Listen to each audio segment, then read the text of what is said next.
Hai, selamat datang kembali di Mimin Art Channel. Tentunya penasaran kan dengan alur cerita selanjutnya? Yuk kita langsung saja dengerin ceritanya. Bab 50. Mulai saat ini, kamu tidak perlu lagi bekerja di kantor, ujar Rehan setelah menyelesaikan sarapannya. Maksud Tuan, saya dipecat? Tanya Anissa dengan polos. Nikmati saja statusmu sebagai istriku. Kamu bebas melakukan apapun di luar sana termasuk membalas dendammu, ucap Rehan.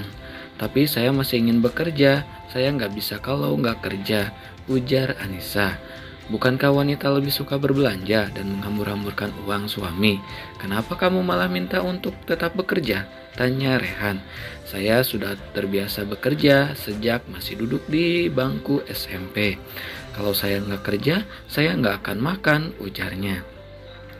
Hidupmu yang sekarang jauh berbeda dari hidupmu di masa lalu. Jadi, jangan samakan sekarang dengan yang lalu. Bahkan sekarang jika tinggal tunjuk saja kamu bisa mendapatkan apapun yang kamu mau, tegasnya. Tapi saya ingin tetap bekerja, boleh ya? Lagian bukankah pekerjaan saya di kantor hanya melayani tuan? Jadi apa salahnya jika saya tetap bekerja sebagai pelayan tuan, usulnya. Rehan menghela napas berat. Sifat Anissa memang sangat keras kepala. Baiklah, kamu boleh tetap bekerja tapi dengan syarat, ujarnya. Apa? Tanya Anissa. Pertama, jangan panggil saya tuan. Kedua, harus selalu menuruti apa yang saya perintahkan. Ketiga, ubah penampilanmu. Kau bilang ingin membalas dendammu, bukan? Mulailah dari merubah penampilanmu. Bukankah saya sudah memberimu banyak pakaian? Dan satu lagi, ini untukmu. Dengan kartu ini kamu bisa membeli apapun yang kamu mau. Passwordnya adalah tanggal pernikahan kita, jelas Rehan. Tapi kalau di kantor bisa kan saya panggil dengan sebutan tuan? Tanya Anissa. Terserah kamu saja, intinya saya tidak ingin kamu memanggilku dengan sebutan itu lagi, ujarnya. Satu lagi, mahar saham yang saya menikah untukmu sedang dalam proses. Jika kamu mau, kamu boleh belajar tentang perusahaan juga. Karena nantinya jika saya sedang tidak ada, saya bisa mengandalkanmu untuk mengelola itu, ungkapnya. Tapi saya tidak punya bakat di bidang itu, tuan, ujar Anissa. Apa kamu bilang? Tanya Rehan. Maksud saya nggak punya bakat di bidang itu, Mas Rey, ucap Anissa ragu. Lalu apa kamu punya bakat lain? Tanya Rehan. Saya bisa di bidang desainer, jawabnya. Lalu? Tanya lagi. Saya bisa komputer juga sedikit, ujarnya. Apalagi yang kau bisa? Tanya Rehan. Anissa membalas dengan menggelengkan kepalanya. Ya sudah, kalau begitu belajarlah, saya yakin kamu bisa. Tapi saya nggak akan memaksamu untuk mempelajarinya, ujar Rehan. Tuan, Mas Rey, boleh kan hari ini saya masuk kerja lagi? Tanya Anissa. Bersiaplah, kita berangkat bersama-sama. Saya tunggu di ruang tamu, ujarnya. Anissa langsung lari menuju kamarnya dan membuka lemari untuk mengambil baju. Tapi saat membukanya, Anissa dikagetkan dengan lemari yang sudah kosong. Dia terdiam dan teringat pasti Biruni sudah memindahkannya ke kamar Rehan. Dia keluar dan menuju kamar Rehan. Benaran saja, semua perlengkapan Anissa sudah tersusun rapi di kamar Rehan, termasuk bedak dan handbody yang biasa dia pakai. Anissa bergegas mengganti baju dan merias wajahnya hanya dengan sedikit bedak dan lipstik seadanya. Anissa melihat tampilannya di layar kaca. Sebenarnya dia tidak terlalu buruk jika memakai make up walaupun tipis seperti itu, pikirnya. Apa aku sembunyikan dulu saja pernikahan ini ya? Kalau aku bilang istri Tuan Rehan, pasti semua orang bakal mikir aku yang keganjenan atau bakal deketin aku hanya karena statusku istri Tuan Ray. Tapi kalau aku sembunyiin ini, aku nggak boleh berangkat atau pulang kantor bareng dia, gumamnya. Mending aku bersikap kayak karyawan biasa saja di kantor. Lagi pula untuk apa mengumbar apa yang aku punya, gumamnya lagi. Anissa menarik tasnya dan keluar menghampiri Rehan yang sudah menunggunya di ruang tamu. Tuan, Mas Ray, saya mau berangkat sendiri saja dan saya juga sudah memutuskan bahwa kita harus menyembunyikan status kita di kantor, ujarnya. Kenapa? Tanya Rehan. Saya nggak ingin ada banyak gosip di kantor. Dan saya juga gak ingin orang memandang saya hanya karena status saya istri dari CEO perusahaan itu, jelasnya. Baiklah, terserah kamu saja, saya pergi dulu, ucapnya. Rehan bangkit dari duduknya dan langsung mengecup kening Anissa tanpa izin terlebih dahulu. Setelahnya Rehan pergi meninggalkan Anissa yang masih terpaku di tempatnya. Dia menciumku, gumam Anissa sembari memegang kening bekas kecupan yang Rehan berikan. Anissa tergadang dan langsung keluar dari rumahnya. Anissa menunggu bus yang lewat sembari membuka ponselnya yang sudah hampir 2 minggu ini tidak dia buka. Banyak sekali panggilan tak terjawab dan pesan yang Cindy kirimkan ke ponselnya. Ya ampun, udah berapa lama aku gak buka ponsel ini? Banyak banget panggilan dari Cindy. Astaga, pasti dia khawatir karena aku gak ada di kosan. Aku lupa kalau Cindy cuma tahu alamat kosanku, bukan alamat rumah yang sekarang, gumamnya. Anissa lalu menghubungi nomor Cindy, sang sahabatnya. Halo Cindy, sapa Anissa. Halo Anissa, astaga, kemana aja kamu ini? Aku hubungi dari 2 minggu yang lalu tapi nggak diangkat. Aku chat nggak dibuka apalagi dibalas. Kamu kemana saja? Di kosan juga nggak ada. Kata ibu kos kamu pindah kamar tapi nggak pernah pulang ke kosan. Kemana kamu selama ini? Cindy terus saja mengomel tanpa jeda. Kebiasaan deh, satu-satu napa? Ujar Anissa. Kamu di mana sekarang? Tanya Cindy. Aku lagi di dalam bus mau berangkat kerja, jawabnya. Oke, nanti jam istirahat kita makan siang bareng di restoran seberang tempat kerjamu, ujar Cindy. Boleh, aku juga mau cerita banyak hal sama kamu, ucapnya. Kamu memang harus cerita sama aku semuanya tanpa terkecuali. Pokoknya kamu hutang penjelasan banyak sama aku, ucap Cindy. Iya, nanti aku ceritain, udah dulu ya, ujarnya. Hati-hati di jalan, Nis, ucap Cindy. Ya, siap, ucap Anissa yang kemudian memutuskan sambungan teleponnya. Tak selang berapa lama, bus yang Anissa tumpaki berhenti di halte dekat kantor Rehan. Anissa turun dan berjalan menuju kantor. Saat hendak masuk di pintu utama, tanpa sengaja Anissa bertabrakan dengan seseorang. Duh, kalau jalan lihat-lihat dong, punya mata enggak sih? Ucap wanita itu dengan nada kesal sembari mengambil tasnya yang terjatuh. Maaf mbak, saya nggak sengaja, ujar Anissa. Wanita itu merapikan rambutnya dan menoleh ke arah Anissa. Loh, lo ngapain lo di sini? Mau ngemis? Di perusahaan ini nggak butuh pengemis kayak lo, ucap Sinta sinis. Ya, wanita yang bertabrakan dengan Anissa adalah Sinta, saudara sepupu Anissa.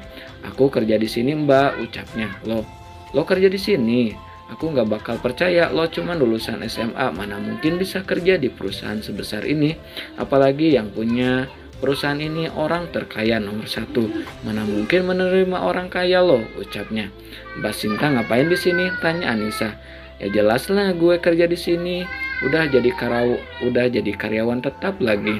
Dengar-dengar pemilik perusahaan ini masih muda dan belum menikah. Gue emang belum pernah bertemu, tapi gue yakin kalau Pak Rehan bakal suka sama gue kalau udah ketemu gue. Dan gue bakal jadi istrinya suatu saat nanti, ujar Sinta dengan sangat percaya diri. Jadi Sinta lagi ngincar Mas Rehan. Gak akan aku biarin dia merebut milikku lagi. Cukup kehidupanku di masa lalu yang mereka rebut, tapi tidak dengan kebahagiaanku di masa depan, batinnya. Mbak, sini sebentar, aku mau tanya.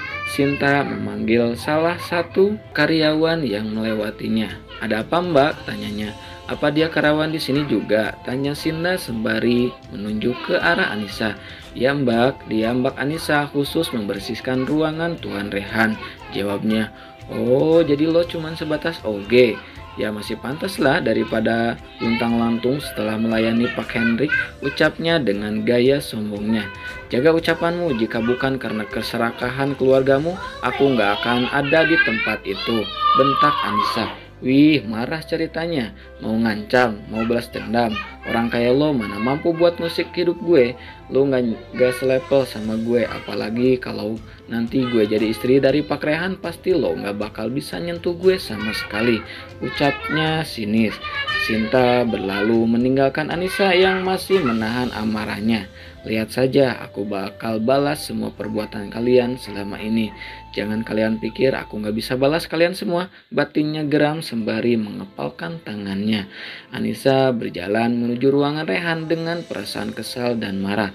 Tanpa mengetuk pintu, Anissa langsung membuka pintu ruangan Rehan, namun dicegat oleh seseorang yang ada di meja sekretaris yang berada di luar ruangan Rehan.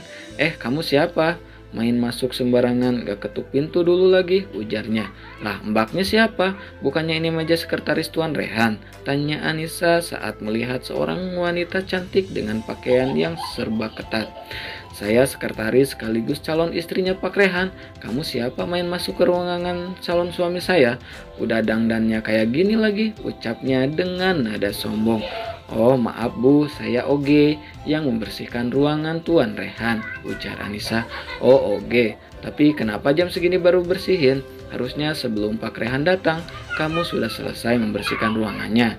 Bukan kayak gini, Pak Rehan gak suka sama karyawan yang telat kayak gini, paham? Ucapnya. Ya saya paham Bu, saya permisi dulu, pamitnya. Anissa masuk ke dalam ruangan itu dengan perasaan kesal. Bagaimana tidak, dia bertemu dengan dua orang yang memuja-muja suaminya dan mengaku calon istri dari suaminya sendiri. Bikin kesel saja gumamnya. Anissa langsung membersihkan ruangan itu tanpa melihat apakah Rehan sudah ada di dalam atau belum. Dia terus mengomel karena rasa kesalnya pada Sinta dan wanita yang mengaku calon istri dari Rehan. Siapa yang membuatmu kesal? Kenapa ngomel-ngomel gak jelas gitu? Tanya Rehan yang sejak Anissa masuk selalu mengamati tingkah kesal Anissa. Tuh Tuan, saya pikir Tuan gak ada di ruangan. Maaf, ucapnya gugup. Masih mau bersikap formal sama saya, ucap Rehan. Ini kan di kantor, nanti kalau ada yang dengar gimana? Tanya Anissa. Tidak, jika tidak ada yang masuk, ujarnya. Tapi ucapan Anissa terpotong dengan kalimat yang Rehan lontarkan. Kamu belum menjawab pertanyaanku, siapa yang membuatmu kesal seperti ini? Tanyanya Rehan. Gak ada, cuman ketemu orang gak tahu diri aja tadi.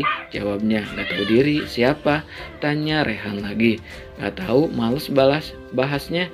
Aku mau kerja lagi, jangan diganggu, ucap Anissa yang melanjutkan pekerjaannya.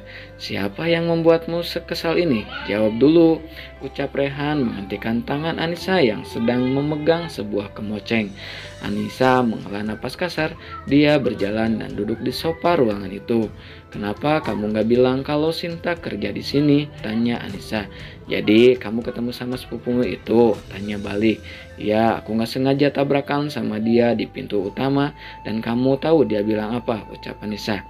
Rehan menggelengkan kepalanya tanda tidak tahu.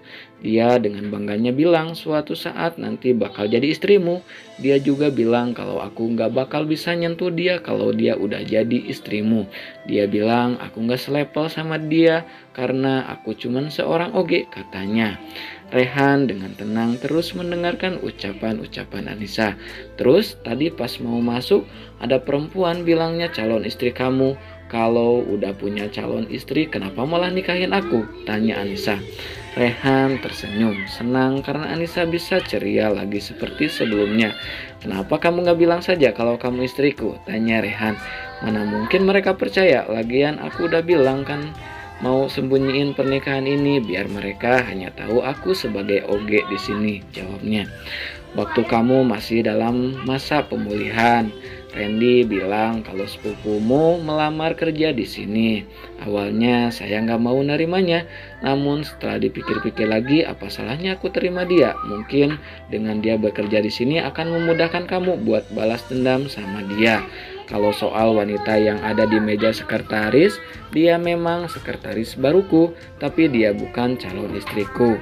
Papaku yang memasukkan dia ke sini, jadi mau gak mau aku harus menerimanya bekerja di sini. Walaupun sejujurnya aku sangat risih dengan dia. Jelas Rehan. Jadi apa orang tuamu berniat menjodohkanmu dengan wanita itu? Tanya Anissa. Mungkin, jawabnya singkat.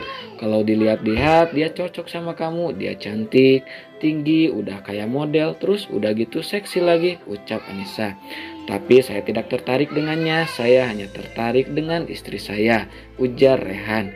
Anissa menoleh ke arah Rehan yang sedang menatapnya dalam. Seketika tatapan mereka bertemu, 1 detik, 2 detik, 3 detik pun berlalu.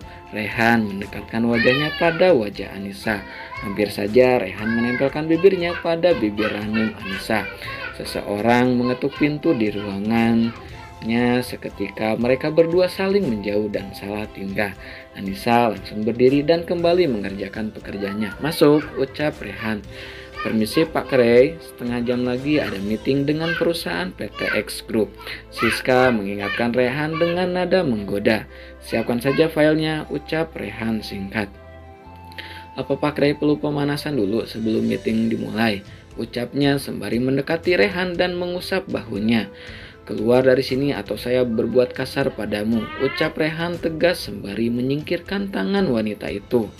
Anissa yang melihat semua itu menahan tawanya tatkala wanita itu ditolak mentah-mentah oleh Rehan.